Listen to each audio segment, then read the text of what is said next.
Are we on? I believe so. Hello, everybody. Let's get some chat window up here so we can. All right, so before we start, feel free to type questions into the chat bar on the side there. Welcome, everybody. We see a couple familiar names. What's up, Yvonne in Mexico City? Hi there.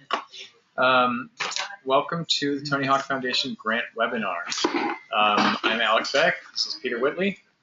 And today we're going to go over just all the fine points of applying for a skate park construction grant. So thanks for joining us. The people who should be here are local advocates, administrators, members of the municipality, anybody who's really working on a skate park. You don't have to be the one applying for the grant to be absorbing information from us right now. It's helpful, but you can be the one taking notes and bringing it to someone else. Just connecting with us is always a good idea when it comes to creating a skate park. So before we go further, some notes on how to contact us. TonyHawkFoundation.org, obviously. You can email me directly at alec@TonyHawkFoundation.org or peter@TonyHawkFoundation.org. Finally, if you can't remember either of those, just contact@TonyHawkFoundation.org. On the website, too. On the website, that's right. And then our phone number is 760-477-2479. If you feel like giving us a call, please do. We're here for you. So we're going to run through the application submission and review process. Basically, we're going to be focusing on some of the application questions that are significant for evaluation and some of them that might be a little bit confusing in general. So I'm going to pass it over to Pete. He's going to go over the processes, and we'll dive right in. Oh, Pete just put up the phone number on the chat window, so if that's helpful, take a look. And we're going to be recording this and sending it out via the interweb in a couple days. Yeah. So. Hi, everybody. So what we think we could probably get through this in about 15-20 minutes, and then we'll have time at the end for some questions. If you have questions that you don't want to try to remember, you can slam them into the chat window, and then we'll get to them if we have time. So we have a couple of different sections. Did you just talk about this process? Yeah, not really. I haven't really jumped into it yet, so feel free to. We'll talk about the grant award process, how we award grants, and what that experience is like. The grant app specifically, who's eligible and who's not, and we're just kind of going over some broad questions that we often get, and then some specific questions about certain questions, specific questions about elements in the grant application. Questions about questions. That's right. So without further ado, the process of awarding a grant or getting a grant from THF basically goes like this. Your grant application is submitted digitally online, and the deadline is January 10th to get that in. And then you need to send in a supplemental packet containing some additional hard copies of paperwork, and that's sent in on overland mail, and that needs to be stamped the next day. We take about 6 to 8 weeks to review the grant applications and to evaluate them and create summaries for our board of directors, who then vote on them generally as a group. But sometimes there's discussion about a particular project, the merits of a particular project, or we want to talk about one of them in particular if there's interesting things to talk about. So that's the review, and then either Alec or I or some other member of staff will contact everybody who applied, and we will let you know if you are offered a grant and you're advanced, or if you are not offered a grant and why. And generally we'll try via phone first, and maybe once or twice we'll try with phone, and then we'll try email, and then after that we move on. If you are rejected for your grant application is not advanced, we welcome you to reapply. Most people do. They take corrective action. We'll tell you why you were rejected and what corrective actions you could take if you wanted to see your project align with what we feel is our skate park priorities. And if you have your own direction to go, we can give you advice there too. A lot of times, it may not be a good fit for us, but we may still be able to help you out. Then we send out a press release announcing all the winners in about a week after that. And you're welcome to, if you're awarded a grant, you're welcome to use that time to scoop us and to announce it in your own way if you have a means of doing so and you want to do that. I'm right in the sun there. We'll send out a grant agreement. It's signed and the original is returned to us, please. The check is processed and then it is sent to you and you can deposit it into your account, and then you have 2 years to use that grant award on construction costs, and grant extensions are often available depending on how much you're required to give regular updates, project updates. And a lot of times we see that with grant projects that are derelict in their updates and unresponsive or difficult to get information from about what's going on, that tends to make us cranky. And we've had to rescind grants before. It doesn't happen very often, and we hate to do it for natural reasons, but usually these are projects that have just been abandoned and we need to track down where the funds are. You almost have to try hard to get yeah. If you're communicating with us, that's really all we ask for. So that's basically it for the process. We can clarify that in any way, but I think that gives pretty much the broad strokes. It's pretty typical and it's pretty casual as far as grants go. The next section here is THF grant eligibility, and I think you have some notes on that. So I do. If I might jump back just for 1 or 2 points, if that's all right, Pete. If you do get a grant award, you'll receive a welcome packet from us that kind of goes over everything you need to know as far as the grant reporting, how often and how. Again, the grant agreement is going to be sent out, and you'll need to sign the original, send it back to us. You'd be surprised how often something so easy gets messed up. So it's as simple as when you get one, you sign the original, make a copy, keep the copy, send it back to us. Again, we'll spell that out. And then finally, we're using a new platform to receive the applications this year. On the website, there's a PDF and a document worksheet that allows you to fill out all of your responses on your own Word document. Do that first so you can save it and just have it someplace where you know it's going to be. It's not online and it's perfectly safe. And then when you're ready, transfer it over. And you can also use that document to send around to your team members if there are certain things that you want them to look at or approve or collaborate on. Totally. It's a good way of just kind of getting your whole project organized before you submit. Absolutely. Well said. And as far as, again, after you get a grant, you'll get a welcome packet. But one of the most important things about the grant itself is not so much the money. The money's great, but it's how you leverage that news. So if you do get a grant, make sure you read things carefully and don't just jump out and say, hey, we got it, and jump the gun. You want to leverage that in a way where you get a lot of attention and more potential donors. So let's get into eligibility. Let's jump into eligibility. So basically, people who are eligible, we'll go over it quickly. Nonprofits and government agencies may apply. So you should have a nonprofit EIN or a nonprofit number, or if you're a municipality, you'll have some type of EIN number for your city. If you have questions, let us know. It's pretty self-explanatory. The skate park needs to be a couple things to be a proper skate park in our book. For instance, it needs to be public, and that means publicly owned and completely free to use. It should be open all day, every day. It should be concrete. Some precast concrete is okay. We're generally going to steer you away from that for various reasons, but wood or steel ramps are not okay for a public skate park. It just doesn't. There's so many reasons why, but concrete is the way to go. Poured in place concrete is what we really want to see. Well, ramps are simply not eligible. Yeah, ramps are not eligible. Exactly. Low income against state MHI. So this means we're generally trying to grant. The only people who are eligible are communities in a low income neighborhood. And the way you can find that out is go online and look up your median household income to see where your local neighborhood or city stacks up compared to the state's median household income.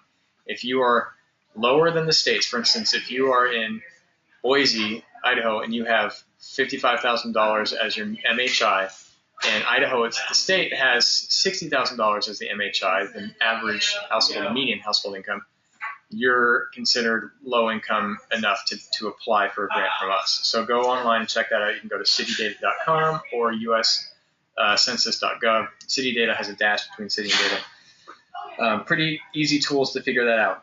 Now, if you're not quite sure that your neighborhood fits into low income and you think you might be kind of on the cusp, you can look up the census tract for your area, the specific census tract, and figure out, you'll find out more little strips of area in your town that might be low income. So you can kind of get a little bit more specific when you go into that. And let us know if you need more information on that. That's a good one to contact us with too. Yeah. Sometimes community that's right in the middle might be like, well, we kind of serving this area and they're wealthy, and we're serving this area and they're poor. And what do we do then? We can take a look at that with you and sort of figure out what that means for your application. That's what we're here for. And then finally, THF grants are for construction only, not for design, not for fundraising, not for super sweet stickers, concrete only. And now that might mean some element of paying for construction. It doesn't have to be for bags of concrete, but construction, not design. Not construction of ancillary elements, sidewalks, bathrooms, things like that. Not for those. Concrete structures only. So we often get some specific questions that people ask about this. And I'm going to let Pete answer some of these really specific questions. Thank you. As he has the blinds drawn on him for the dramatic lighting. That's way better. Now I can see. There you go. Specific questions. So here are some things in the grant application that we ask for specifically that people sometimes trip up on or are confused by. And I'll just go through them really quickly and describe the kind of content we're looking for and what that means for you as the applicant. Yeah. So if you're not familiar with the questions or you haven't looked through the worksheet yet, we'll have this recorded, right? Yep. So we'll host this up and you can access this. We don't really have any sort of materials to show, so you're just going to have to imagine. You should have a professionally drafted design concept of your skate park, a rendering that shows the skate park, preferably maybe from like an elevated isometric view, so that our review committee can imagine and visualize what that skate park feels like to be in. We don't, yeah, that's something a good like one. That. Right. It's not a blueprint. It's, it just looks like a cartoon rendering of. Some people call it schematic or a concept illustration. Now here's a good example. Sorry to interrupt you, Pete, but here's a good example. See the the lack of contrast on this one? Try to make sure we can see what's going on in the entire park. Don't mean to throw them under the bus. It may be our copier, but yeah, it should be easy to see. It should be easy to see. Some people send in blueprints. We've gotten in blueprints that are folded up. We just one single like 8.5 by 11 sheet. If you want to show different angles, that's great, or details. But one sheet, especially that shows the whole kind of facility that you're aiming to do, for the phase of the project that you're in. There's a question on the application about the youth ambassador. We ask you to name a youth ambassador. This is a young person from your community that you feel has shown extraordinary levels of engagement and is preferably a skater, or at least represents the skateboarding youth, and has been shown leadership qualities and things. We don't really do anything with this information yet, but at some point in the future, we're likely going to be calling these people and getting their stories and hearing more about what skateboarding has meant for them, and what working on the skate park has meant for them when they were younger, as time goes by. So it's that. Other programs, we ask you if you oversee other programs. What we're looking for specifically or particularly is skate programs or programs that would attract the same kind of young people that you're expecting the skate park to attract. So we're not asking you to outline every program that you do, but we would like a sense of whether the applicant organization is in charge of programs in general, and if there are specific programs that would be supported by the skate park, we would be exceptionally interested in that. How much money are you asking for? Our maximum grant is $25,000. We encourage you to just go ahead and ask for $25,000. Most of the grants that we award are $10,000 or $5,000. We'll make those evaluations and distribute our budget according to on a competitive nature. So we'll look at the best projects, and the ones that get $25,000 are generally serving more metropolitan areas and are larger footprint parks that are working with pretty significant budgets. So the $25,000 is often kind of a proportional award for the larger projects. So just ask for 25.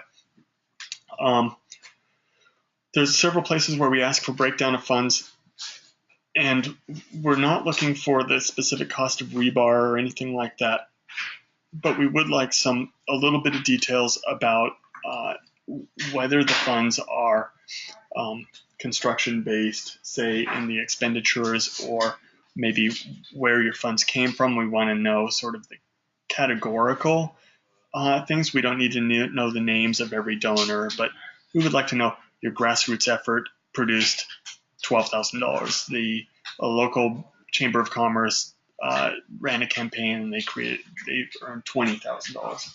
Whatever. We don't need the exact names of your donors. When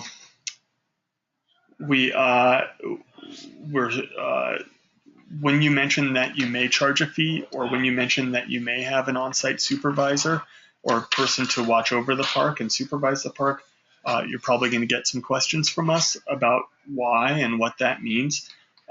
Sometimes that might exist for very good reasons, but those reasons are pretty rare. So we would want to know more about that. We're generally skeptical of supervised skate parks, or skate parks that require waivers, or skate parks that are closed during school hours, things like that. There are some, if you're doing anything other than producing a facility that's going to be like a normal playground style, managed in a normal playground way, then we want to hear about it. Same is true if you plan on excluding BMX bicycles. There are only a few places to share your greatest stories about the skate park. I think I have them written down here. I don't have the names specifically, but there are only a few places. One of them is in the community section. The details about at-risk youth in your community. That's a chance for you not just to dump a bunch of stats about free and reduced lunch, but to also maybe tell a story from a local about what skateboarding means to them and why they're working for the skate park and things like that. This can be an individual intervention. It doesn't have to be Department of Education statistics, not necessarily. You can tell an interesting story there. And then the last question of the application asks for a brief history of the skate park project. We are also asking for something new this time. We're asking for you to supply whatever milestones you may have already passed in your project, and some of these you will certainly have passed, and some of these you probably will not have. We're going to start evaluating skate park advocacy group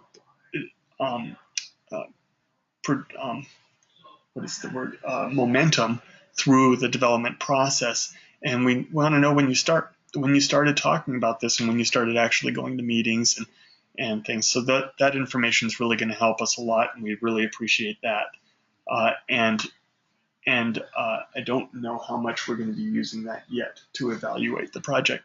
But in the last question about your skate park history, you're going to want to super underscore all of your cases where kids came out and rallied and busted their butts to get something done, and showed what they can do, and showed how the community rallied around them, and how the city and the local government is supporting the youth. that's the story we want to hear you share. Absolutely. So that's basically it for the questions. You were kind of following. Did you read my notes over? Yeah, I did. Did I miss anything? You did a great job. Thanks, Alec. Reading your own notes. Yeah. It's a lot of it's self-explanatory. Some of these things are tricky, and that's why we went over them. If you have questions, this is a big one. If you have questions, still don't be afraid to reach out. I think a lot of people assume that people who are reviewing grants want a grant to come in perfect and polished, and of course we want a good effort, but what we don't want is for people to not ask us a question because they think they're going to look silly asking a question. We'd rather you engage with us and find out what the answer is and create a dialogue, because that's ultimately sometimes what it takes to follow through with the skate park project. So don't be scared to ask us a question if they weren't answered today. And the harder the better, I think. Yeah, I like the really give us the really hard questions. He likes the hard questions. So Peter at TonyHawkFoundation.org. I'm Alec at TonyHawkFoundation.org. Again, contact at TonyHawkFoundation.org, and our phone number is 760-477-2479. Those addresses and numbers are on the chat box over there. And hit us up. This is why we are here. So we'll be posting this video again, and if you have any questions, feel free to hit us up. We had one question come in online that I thought was worth sharing. Thanks to Patty Eisenhower, who's on with us now. Hi, Patty. You asked, if you're developing a regional park that will serve a few towns with a varied income demographic, how do we address an average income? It's a really good question. That is a good question. How would you go about it? Well, there's a couple ways. If you look at your state to establish the baseline that you're trying to beat. If you want to demonstrate that your community is lower than the average, first you need to know the state MHI, and I would go to the census for that. There's some quick facts pages on the census. They take a little while to kind of learn, but once you sort of know how the fields work and what you're looking for and where to look for it, it's an awesome tool. It's super deep, lots and lots of great information there. So find the state MHI. Go in, find your city MHI. You should be able to search. If your city is more than 5,000 people, you should be able to search the U.S. Census for that. If it's smaller than that, you have to go to city data. It's pretty good too, but I think it's an aggregator. Anyway, on census, if your city's lower than your state, you're in good shape. If it's hovering right around, a little higher, a little lower, and you're kind of in the right at the middle, then there is another area of the U.S. Census called the Census Explorer, and there you can do a census tract by census tract map display array, and you can find where the skate park's going to go, and that census tract will be going around it, and you can compare right there, and you can use that too. So we can walk you through a lot of that. You can fire us up an intersection in the city and the state, and we will give you a breakdown of what that MHI situation is too. We only do it if you need us to do it. We want it. It should be easy enough to figure out, but if it is a regional park, and it might fall on around 2, 3, maybe 4 census tracts, you can put that in and give us a little explainer with the number that you got. Exactly, and a skate park that's going to serve low income and higher income kids is awesome to us. We like that. Right. So there's an opportunity there to tell the story about why you're putting the skate park there. So you can kind of use that too to your advantage if you stop to kind of develop a narrative around it. What else Some more questions here. Oh, good. Yeah. This is Joel. He asked, it's a question regarding location of new park. Can the new skate park be attached to an existing community park, or does it have to be a completely new standalone park, separate from any existing type of park? Go for it. Good question. Yes, it can absolutely be a part of an existing community park. It doesn't have to be a brand new park space. If you have an existing park and you want to plop a skate park in there or next to it, perfect. Sounds great to us. The tricky part is when you have an existing skate park and you want to do an expansion or an add-on. We don't do expansions or add-ons because, frankly, there's just so much work to do. We want to put skate parks where there aren't any. The sweet spot with trying to put in a new contemporary skate park in an area where you have a rundown prefab park or something like that, we would call that, I guess, a replacement skate park. You're not adding on to it. You're going to take that skate park out and put a new skate park in. So there's some fine lines there, and we can help you work on that. But in general, if you already have a park, that's where you should put the skate park. You want community engagement of all types. And we wouldn't want you to have an interruption of service simply so that you could qualify for a THF grant. Yeah, exactly. Don't burn down the skate park to say you're building a new skate park. Right. Usually what happens is people will have a kind of a rundown prefab skate park, and they'll start to talk about a new skate park. And it gets tricky because sometimes they have to put money into the old skate park to keep it open, but they should be putting it into the new skate park. Mm-hmm. If the old skate park shuts down, the need is more present. If there's no skate park, then of course we need a skate park. But if there's already a skate park, then it's like, well, do we really need a skate park? Well, if kids are falling through holes and getting cut on rusty prefab metal, it's probably a good idea to move on to something new. Right. So hope that answers your question. Hit us up at contact@tonyhawkfoundation.org if it doesn't and you want to go into it further. Good. There's one thing I would like to slide in there too, and this is another point of confusion that we didn't cover earlier. It's when people are doing when the project is going to be phased in. So you can do a phase 1 project, or let's say the skate park is $400,000 of a $2.5 million park development. Keeping your budgets kind of separated is really helpful for us. If we just want to see on the application budget numbers for the phase of the park that you're going to build immediately, and we only want to see the budget from deck to deck. That is from the edge of the concrete to the edge of the concrete. We don't want to see the parking lot going into the skate park, unless that's all part of just the single build. But if it's a larger comprehensive plan that's being put forth, we don't need to see the whole budget, just the skate park. Put us on a limited information diet when it comes to some of that stuff. Yeah. We like to look at like cost per square foot and things like that. Like, are they getting a good deal for what they're paying for? Absolutely. And so we want to know that this is a good project and you've done your research. What else do we got here? Okay, great. Oh, Joel said, thanks, guys. Question answered. No worries with all the qualifiers. We have no skate park. Right. No skate park yet. Right. Awesome. Okay, thanks, Joel. Next question from Ada Cantor. We have interest. We have interest from the city in constructing a park on existing Parks and Rec property that is currently tennis and basketball courts that are underutilized. Would building on this disqualify from the grant? No. Not at all. No, very similar to the last question. Yeah, you should be good to go. You just chimed in, same question as Joel. Right. Pretty much answered. Excellent. It's real common to take old tennis courts. The thing that used to happen was that they'd take an old tennis court and put some ramps on it and call it a skate park. Mm-hmm. That's not going to qualify for a THF grant. There's lots of things you can do there. You can use the slab and pour into it and build shapes around the perimeter and things. We're interested in those solutions. But for the most part, we're interested in straight up, down to earth. Poured in place. Yeah, poured in place, built up from official skate park. Yeah, that's right. You don't want to fall on a tennis court. It's like a cheese grater. Yeah. Well, it looks like, let's see, Jeff Clark. Oh, from Basic. What's up, Jeff? Hey. From your opinion, what should I estimate square footage cost? I'm using $46. Poured concrete, flash finish, New England install for a park at 5,000 square foot. Yeah. Yeah, that seems pretty good for New England, I guess.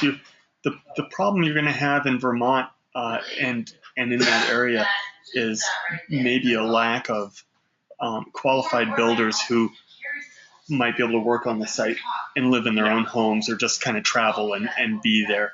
Sure. So anybody who's going to build in Vermont is probably going to need to mobilize and be housed for the duration, and then you have a limited build window and so on. I think $46 a square foot is pretty reasonable. It's a little higher than the national average, but we're seeing those averages come up anyway.